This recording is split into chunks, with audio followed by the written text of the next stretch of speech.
Hi guys, මම අද ඔයගොල්ලන්ට කියලා දෙනවා link එකක් short කරගන්නේ කොහොමද කියලා. ඔයගොල්ලෝ මුලින්ම යන්න ඕනේ Chrome web browser එකට ගිහිල්ලා ඔයාලා කැමති URL එක search කරගන්න search bar එකේ මම Daras website එකට ගිහලා ඒකේ URL එක ගන්න තමයි හිතන් ඉන්නේ. ඉතින් මේ website එක අපි කියන්නේ link short කරන්න යන website එක 100% free email එකකින් login වෙන්න ඕනේ. ඊට පස්සේ මම අර Daras website එකට ගිහලා URL එක මෙතනින් copy කරගන්නවා. copy icon එක ඔබලා ඊට පස්සේ ඔයාලා යන්න ඕනේ Google එකට ගිහිල්ලා search කරන්න ඕනේ search bar එකේ link shorten කියලා. ඊට පස්සේ එන link ඊට පස්සේ එන හැම website එකකටම යන්න එපා. මම කියන website එකට විතරක් යන්න.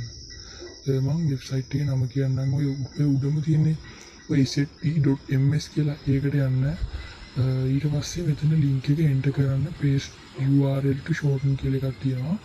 ඕගොල්ලෝ ඒක ඔයගොල්ලෝගේ link එක paste කරලා link shorten කියන button එක click කරපුවාම ඔයගොල්ලන්ට තප්පර 5ක් වගේ පුංචි කාලයක් ඇතුළත ඒ කියන්නේ link එක short කරපු result එක QR code එකක් එක්කම ලබා දෙනවා. ඉතින් අපි මේ link එක copy කරගෙන බලමු මේක මොකද කියලා. ඔයගොල්ලෝ මේ link එක copy කරගන්න ඕනේ. copy කරගෙන අපි දැන් copy කරගමු. ඊට පස්සේ copy කරගෙන යන්න ඕනේ Google එකට.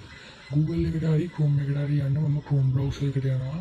ඔයගොල්ලෝ Chrome browser එකෙන් අරගෙන back වෙලා URL එක අර්ථන paste කරගන්න. ඊට පස්සේ ගිහිල්ලා යන searching result එක බලන්න මේ වගේ එකක් තමයි එන්නේ. ඒකේ තප්පර 5ක් වගේ කාලයක් තියෙනවා. ඒක වුණාම website එකට යනවා. හරිද? ඉතින් ඔය වගේ කමාල් එන්නේ මේක තාමත් හොඳ website එක සාර්ථකම